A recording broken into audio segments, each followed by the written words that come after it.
Buenas noches. El tema que nos correspondió es el punto 2.2, otras experiencias regulativas. Mi grupo está conformado por Karen Restrepo, Daniela Pulido, Estefanía Sánchez y quien les habla, Erika Andrade. Sistemas contables del sector sindical.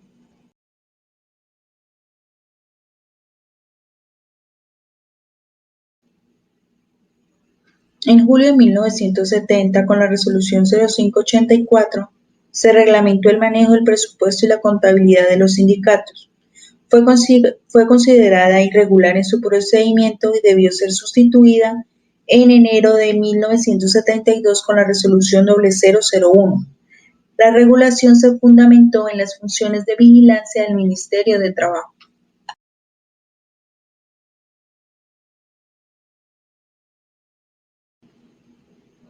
La contabilidad es un sistema de penurias de libros. Aquí encontramos cajas, bancos, diario mayor, balances, inventario, presupuestos. Esta reglamentación la constituye el presupuesto en efectivo. Debemos de tener en cuenta los ingresos y los egresos. En 1986, con la Resolución 0403, fue actualizada esta regulación, modernizando los procedimientos y flexibilizando el manejo contable. Partidos políticos. Las regulaciones emanadas del Estado han surgido de sus funciones de control y vigilancia, todas ellas con el fin de buscar la transparencia en las actividades de distintas instituciones. La Ley 85 de 1985 tiene como objetivo evitar el despilfarro o desviación de los fondos públicos. Los partidos y grupos políticos tienen la obligación de informar sus cuentas en libros registrados, los orígenes y aplicaciones de los fondos vinculados a su financiación.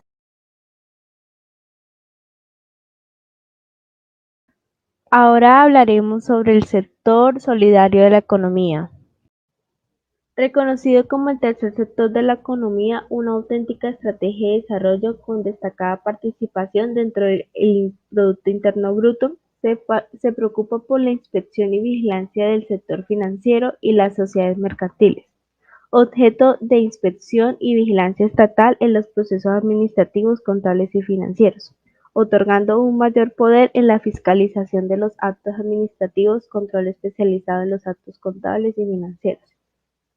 En términos contables, regula la estructura de los informes periódicos semestrales sobre los movimientos, saldos y resultados obtenidos por las instituciones y el adecuado manejo de las provisiones y reservas especiales, determinando una estandarización de las cuentas del sector y adoptando un plan único de cuentas para las entidades cooperativas, las cuales tienen un carácter obligatorio de sumisión por la Resolución 1091 de 1983.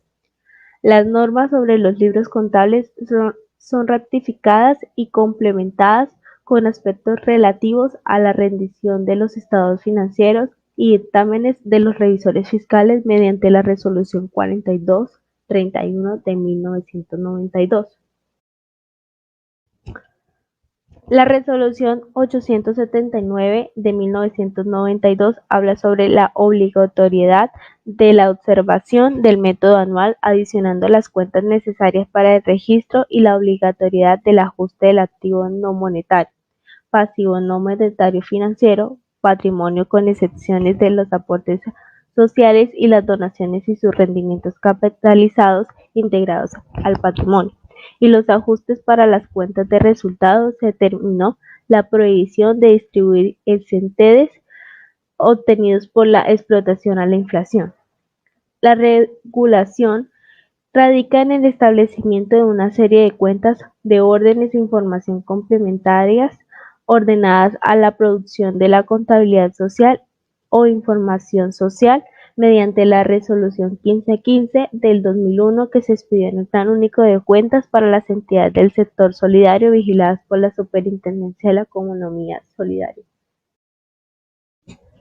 Ahora hablaré sobre el subsidio familiar. La Ley 21 de 1982 definió a las cajas de compensación familiar como personas jurídicas de derecho privado sin ánimo de lucro, organizadas como corporaciones que cumplen funciones de seguridad social y que sean sometidas al control y vigilancia del Estado. La Ley 25 de 1981 otorga estatuir normas y procedimientos uniformes para la elaboración, registro y control de los presupuestos y de la contabilidad. Las cajas de compensación familiar deben aplicar los contenidos del Decreto 2649 de 1993 en lo aplicable a las actividades industriales y de mercadeo. En sus funciones de inspección y vigilancia y la atribución de estatuir normas y procedimientos contables, la Superintendencia de Compensación Familiar estableció formularios oficiales para la presentación de la información presupuestal, contable, financiera y estadística, estandarizando las cuentas según el Decreto 341 de 1988 y la Resolución 007 de 1988. A continuación, fondos mutuos de inversión. ¿Qué son? Son instrumentos de inversión que se encargan de reunir los aportes monetarios que se realizan diferentes personas naturales y jurídicas, con el objetivo de invertir en diferentes valores de inversión.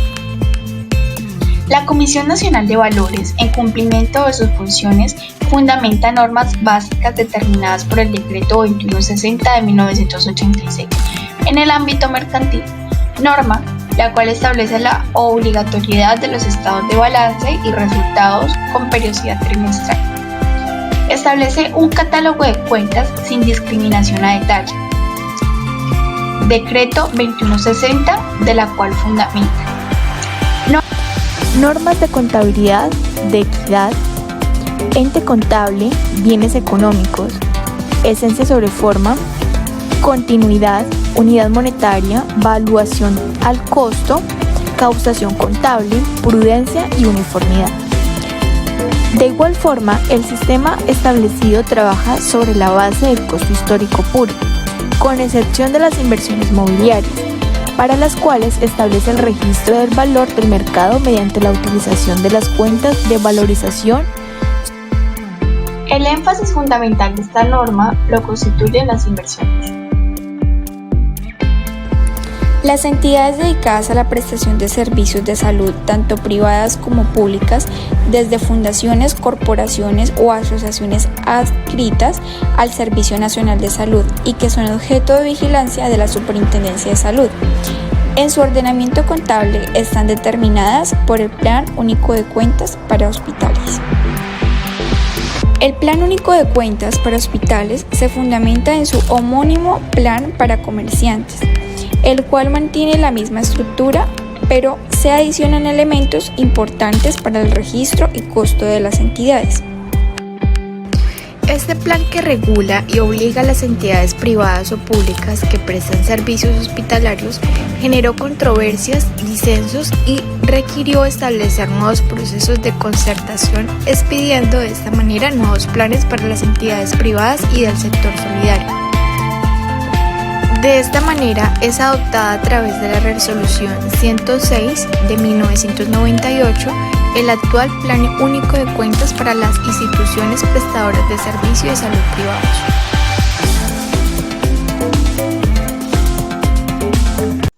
Sector financiero, actividad considerada tradicionalmente no creadora de valor, en donde su acción le ha permitido un proceso de acumulación a pesar de la inequidad contenida en el ordenamiento tributario y contable.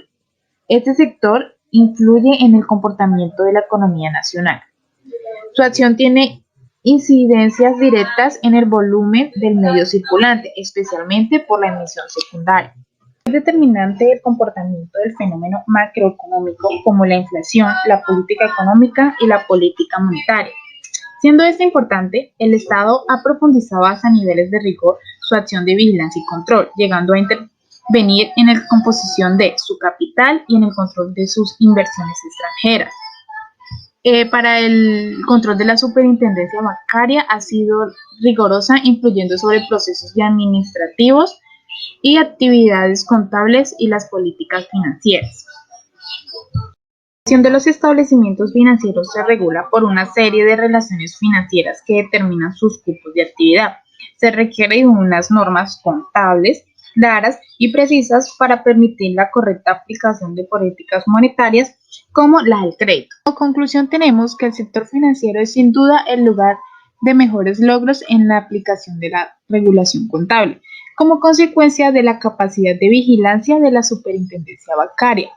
La Resolución 3600 de 1988 y la Circular Externa 011 de 2005 regulan la contabilidad para las entidades de este sector.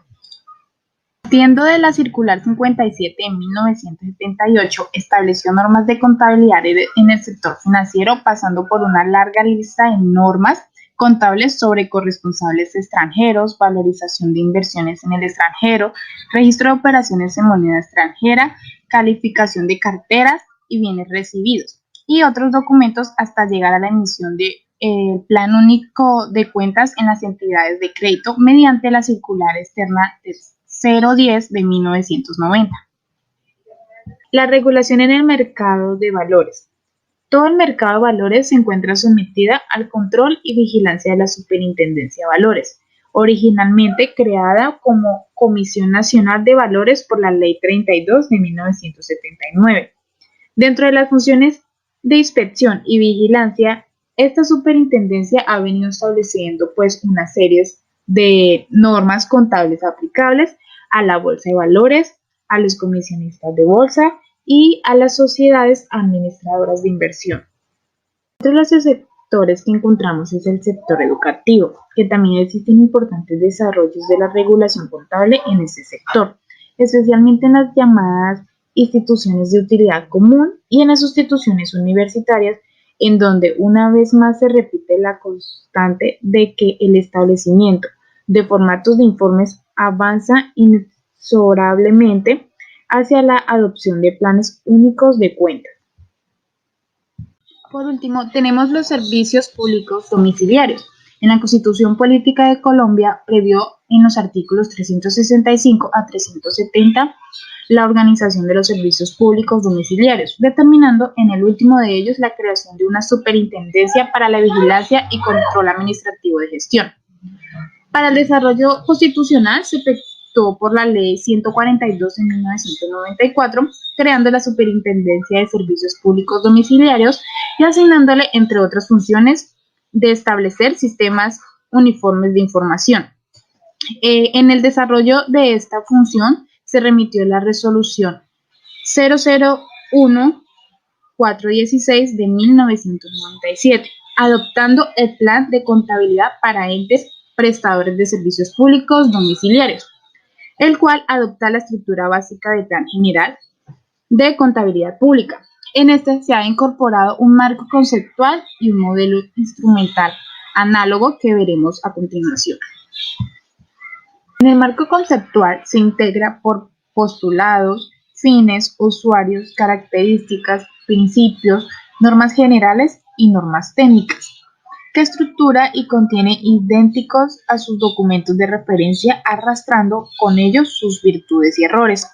En el otro modelo es el modelo instrumental, que requiere de dos elementos: el Plan General de Contabilidad Pública, que incorpora nuevas cuentas y subcuentas, y el Plan de Servicios Públicos, que desarrolló dos niveles adicionales y incorporó un dígito para clasificar el sector.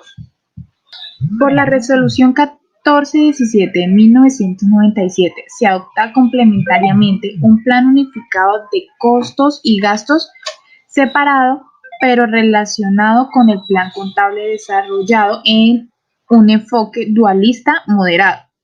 Y mediante la resolución que vemos en pantalla, se actualizó el plan de contabilidad para prestadores de servicios públicos domiciliarios y el sistema unificado de costos y gastos por actividades.